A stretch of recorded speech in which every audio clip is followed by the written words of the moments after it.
post, back-to-back. Yeah, see? That's how we start a program. Matt Berry, Randy Scott, Shanae Ogwumike with you on this Sunday SportsCenter AM. And if you like that, you will want to see what the NBA did last night. Just so we're clear, Stanford, Arizona State, somewhere in the Big Ten. Double teams, my friend. Because if you led by double digits and you got comfortable last night, things got weird and bad. Speaking of weird and bad, Russell Westbrook looks like a kindergarten traffic zone cone. You knew he was about to put in work after he came in the construction pit? Yeah, if he comes in neon, it's going to be good. Speaking of neon, James Harden early on got banged up, but then he got comfortable. Yeah, you go under the screen, he will make you pay. You'll get hit with a beard three? Yeah, beard three will do it. Yep. Harden 25 points in the first half. Rockets led 70-48 at the break. You would think that would be good enough. Paul George said it took a fiery halftime discussion because being down that much isn't who we are. And here comes Russ Westbrook. Yeah, another triple-double. Westbrook's game is imperfect, let's be real, but his shooting woes, they're real as well. But he owns all of those imperfections, and he does not allow those struggles to dictate his game. And speaking of dictating games, Paul George. Oh, 3 in the foul. Westbrook, 9th straight triple-double. Paul George was big last night, outshined the other stars. A few possessions later, Thunder trailed by 5. Here's Dennis Schroeder. Dennis Schroeder. I mean, he's been a huge boost for them off the bench. He matches that Westbrook type of energy at the point guard spot. How big was the third quarter? 42-20. Thunder outscore the Rockets. Now to the fourth. PG 13 finished with 45 points, 12 of 22, 6 of 14 from 3, 15 of 18 from free throw line. But here comes Harden. I mean, tough finish right there. Take away the three-point line, help defense comes, finishes with a lefty, nice little flick of the wrist. So we come back now. Next possession, it's Russell Westbrook's turn. He answers. Beautiful split of the screen right there. I mean, these two were going back and forth. I mean, that's a step, a jab, and a go. Rockets with another chance. Westbrook guarding Harden. Harden misses the shot. Ball goes out of bounds on the Thunder. Great defense right here. Look at how hard they try to take away his left hand. They don't foul, close out. Normally, James Harden can still make that, but down the stretch, it was the Thunder that made the play. When Westbrook or George were the primary defenders, he would struggle. Harden, another opportunity out of bounds. Wouldn't go. Harden, 42 points. Thunder win 117-112. Paul George, the hero, with our Lisa Salters. Well, this team got fight. We knew the game wasn't over. We had a long second half. We just had to continue to play basketball. Wasn't going our way the first half, but we changed our fortunes. We started to attack, get aggressive, playing in the paint. We got the looks we wanted. I'm not going to make excuses. They played well. They made big-time shots. We didn't have a great third quarter, and that's the story of the game. Man, our defense, we couldn't get stops. They was getting everything. We got to be better, you know, especially starting the second halves. That was sort of like our Achilles heel last year, and it seems to be an issue so far this season.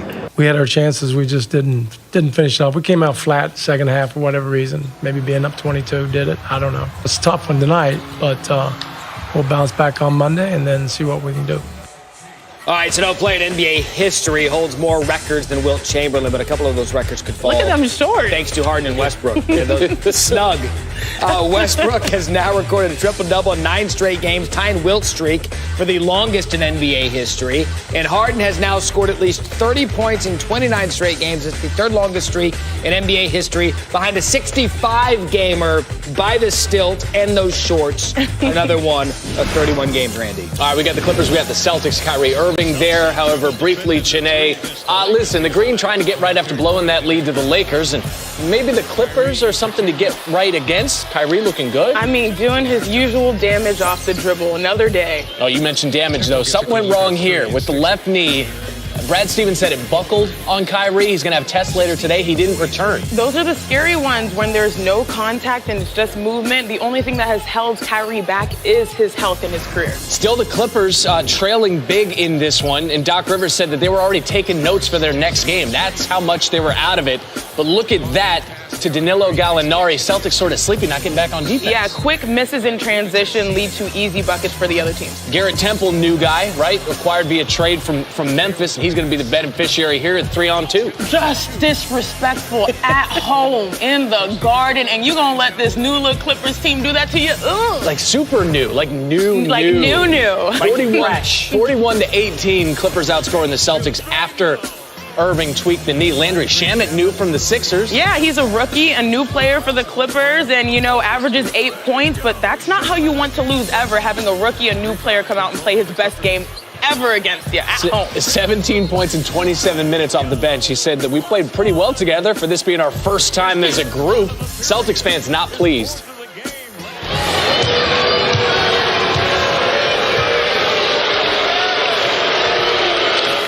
Booed at home is not good. The largest comeback in Clipper history, biggest blown lead for the Celtics since 03. Marcus Morris, larger issues. It's not fun, man. Like, it's not fun. We're not competing at a high level. You know, even though we're winning, it's still not. It's just not fun. You know, I don't see the joy in the game. I watch all these other teams on the league, guys up on the bench, they're jumping on the court, they're doing all, you know, other stuff that this look like they're enjoying, you know, their teammates' success, they're enjoying everything, and they're playing together, and they're playing to win. And when I look at us, I just see a bunch of individuals. But we don't have no attitude, we don't have no toughness, we ain't having fun. You know, it's gonna be a long season.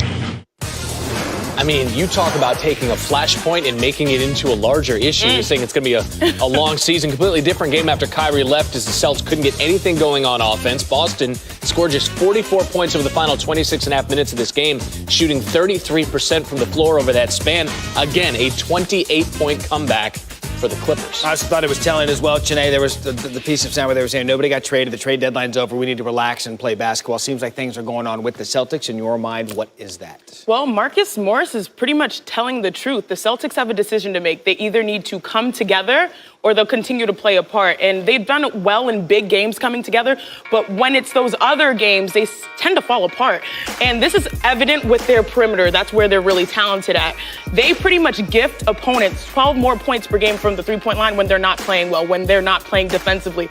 And when you look at a team, how bad do you want it? You show it on defense. And then we saw that dunk in transition. You can't let that happen at home. So yes, it's true. They have a huge decision, either come together right now or the season is pretty much written off. I think they're at the 5th position in the East right now. All right, only the first time in the last 20 seasons where we've had two different teams in the NBA come back from 25 points in the same day, right? We saw it from the Rockets and the Thunder game. Was that more about Houston or was that more about OKC? Yeah, Houston, you don't really have a problem. That was just one game, in my opinion. I think this is more about the Thunder and Paul George making his MVP campaign. He should definitely be inserted in the MVP conversation. And we should also talk about how great he is off the dribble, put him in the ranks of Kyrie off the dribble, James Harden off the dribble. And if you look at that third quarter explosion, they were down 22 at half. Paul George had the signature moments, that and 1-3. And even at the end of the break of the quarter, you saw him showing emotion like, y'all, we got this. And you talk about a locker room that went from 0, you know, the Celtics to 100. This, and I said this earlier, this might be the most harmonious type of Thunder team we've seen lately because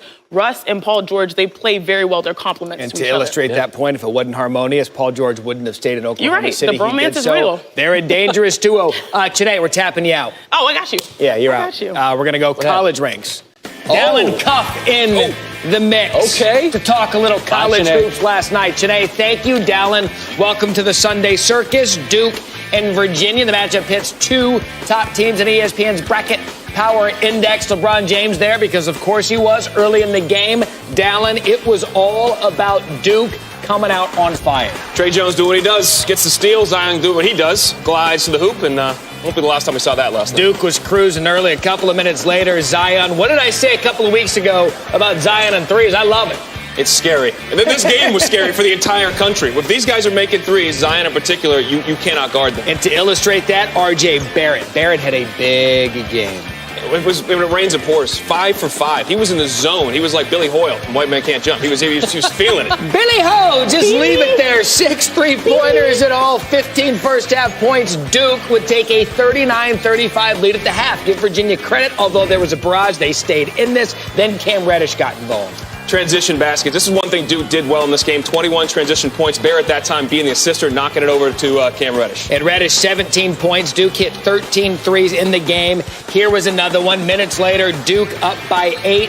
Ty Jerome is going to miss for Virginia. Reddish knocks the ball loose. Jones passes ahead to Barrett. Duke outscored Virginia 21-5 in transition. That was a backbreaker. It looked like they were going to get an offensive rebound, put it back. They were building momentum. Instead, great defense. They strip it, and then another transition point. Barrett would say they were in the zone, and then Zion. This is like Sean Kemp at NBA Jam. That was ridiculous. And he was paired with Detlef Schrempf, so you know that was scary. Money Here's team. Virginia coach Tony Bennett. There's two people in the world maybe that can make those plays, and they were both in our gym tonight. Coach said no threes, so I tried to get out there and make him drive, but he shot it, so I blocked it. And Dallin, we always see the exclamation point. Yeah, just a little cherry on top of the sundae. I love the fact he said, Coach said do this, so I just did it. That's pretty good right there. Zion dunk. Duke freshman, 74 of the 81 points. Maria Taylor with big game Barrett. What were you guys talking about leading into this one? We love road games. This is why we wear black, because it's their funeral. So, we come out and we just competed. I thought both teams played outstanding basketball tonight. It's tough to single out a kid, or we're fortunate we won.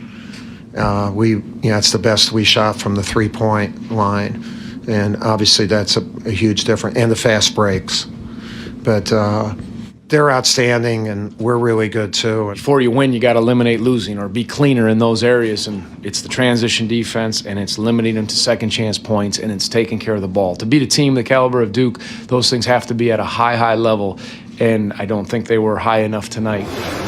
Beware of the Duke freshmen if they get some swagger in the media as well. That's made the Fab Five so great. 74 of the 81 points came from the freshmen. It's the third time this season the freshmen scored at least 90% of Duke's points. 2 of those 3 games against that vaunted Virginia defense. And 2 wins against Virginia as well, as we're back out with Dallin Cuff. So what's your biggest takeaway here from the Blue Devils' perspective? We've all had the theory that if you make Duke shoot threes, they can't beat you. And in the first game, Virginia got spread out and they beat them off the bounce and they scored 46 points in the paint. But last night was what we all feared. If this happens, this team's winning the championship. If they can, now 62% is ridiculous, but if they can get to 40% consistently, that's really frightening. I mean, RJ Barrett coming out 5 for 5 to start the game was outstanding. Cam Reddish is the guy can shoot it. Yeah. When RJ's knocking it down, it changes the whole game. This last possession really sums it up. They want to keep the ball the penetration out of the lane. Well, they kept doing that. Help recover. You get a help recover to a 28% three-point shooter in Trey Jones, and he buries the 3. 13 made threes, 62%. You cannot overcome that. They did score in transition a bit. They did get some second chance points, but you can't overcome 13 made threes. And they're doing it against a Virginia defense that's noted for being really good. Duke continues to roll. And by the way, things don't get easier. Dallin, thank you for joining us this morning. They don't get easier for the Blue Devils. Saturday's game marks the toughest 6-game stretch for any team in Division I. That, according to BPI, Basketball Power Index. 3 of the next 5 games. We're going to learn a lot about these freshmen are against top 20 teams starting Tuesday at Louisville. All right, to the NBA when we come back. You got new locations, new teams for big stars. How Marc Gasol's debut with the Raptors was taken over by one of his teammates. Plus, a huge hit welcomes a brand of new football league. What you won't see in the Alliance of American Football. Coming